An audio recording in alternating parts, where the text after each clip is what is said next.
Royal এনফিল্ডের যে কোনো মডেলের বাইকের ফার্স্ট সার্ভিসিংয়ে কি কি প্রসিডিওর থাকে সেই সমস্ত ডিটেলস ইনফরমেশন এই ভিডিওটা থেকে পেয়ে যাবে। তো দেখো, ফার্স্ট যেটা ওনারা করেন, তোমার বাইকটাকে ওয়ার্কশপে সিরিয়াল ওয়াইজ রাখবে। তোমার আগে যদি 11টা বাইক থাকে তাহলে তোমার বাইকের কাজ 11 জনের পরে হবে, মানে তোমার বাইকে লিখে রাখা হবে তোমার বাইকের নাম্বার 12। জাস্ট একটু খেয়াল করে দেখো, এই বাইকটাই B10 লেখা আছে, মানে এই বাইকটার আগে আরো 9টা বাইক রয়েছে। সেকেন্ড যেটা করা হয় সেটা হচ্ছে তোমার নামে একটা জব কার্ড তৈরি করা হয়। জব কার্ড বলতে তোমার বাইকে ফার্স্ট সার্ভিসিং এর যে কাজগুলো হবে, যেরকম মোবিল চেঞ্জ, চেন লিউব, এই কাজগুলো ওরা ট্যাবের মাধ্যমে ইনপুট করে নেয়। তো আমরা একটা এসি রুমে বসে আছি এখানে, এরকম এসি, টিভি আছে, তো পালসারে দেয় এরকম পবিত্র দেখো শোরুমেও চা দিচ্ছে।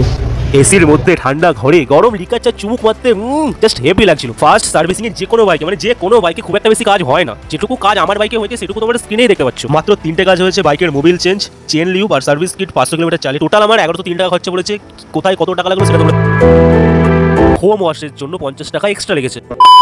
তোসি, কাল আমার সাথে রয়্যাল এনফিল্ডের শোরুমে একটা মারাত্মক ইনসিডেন্ট ঘটে, যেটা আমার মনে হয় তোমাকে জানানো আমার কর্তব্য, তোমাকে অ্যালার্ট রাখা আমার কর্তব্য। আর এরকম টুকিটাকি ব্যাপারে তুমি যদি সচেতন না হও, তোমার স্বাভাবিক প্রবলেম 100% আসবেই। কাল আমার বাইকটা টোটালি সার্ভিসিং এর পর যখন লাস্ট যে পালিশটা করে আমার বাইকটাকে চকচক দেখানোর জন্য, আরো যে ওয়ার্কার্স গুলো আমার বাইকটা পালিশ করছিল তাদের হাতে লেগে আমার মিরারটা, মানে আমার একটা মিরার, আমার ডান সাইডের মিরারটা ভেঙে যায়, একটা লম্বা স্ক্র্যাচ পড়ে যায়, যেটা হাত দিলে কষ্ট করছে অনেকটা বেশি ভেঙে যায়। কিন্তু তারা প্রথমে স্বীকার করেন যে দেখুন এরকম ভিডিও ফুটেজ, আমি তো অলরেডি ভিডিও ফুটেজ রাখছিলাম, সেই কারণে তোমাদেরকে অ্যালার্ট করছি। যখন তোমার বাইকটা সার্ভিসিং করাতে নিয়ে যাবে না, তখন বা এনিথিং যেখানেই যাবে না কেন, তুমি একটা তার ফটো তুলে রাখবে বা তার কিছু ভিডিও ক্লিপস করে রাখবে, যাতে তুমি সেফ থাকো।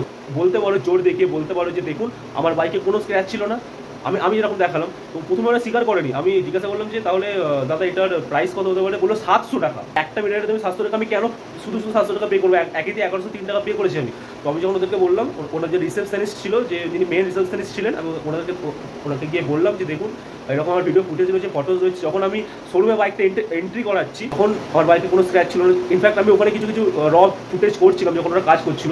ইনফ্যাক্ট যখন পালিশ করছিল, যখন স্টার্টিংয়ে পালিশ করছিল, তখন আমার বাইক কিছু হয়নি। যেই আমি গেস্ট রুমে, মানে ওখানে গিয়ে আমি একটু বিশ্রাম নিচ্ছিলাম, বসেছিলাম এসি রুমে, ঠিক তখনই ওদের হাতে লেগে, হ্যাঁ ওদেরও কোনো দোষ নেই, ওরা কিন্তু প্রথমে ওরা অস্বীকার করেছিল, বলছিল যে এরকম চালিয়ে না খুব একটা বেশি প্রবলেম হয়নি, বেশি করে ভাঙুক তারপরে চেঞ্জ করবে।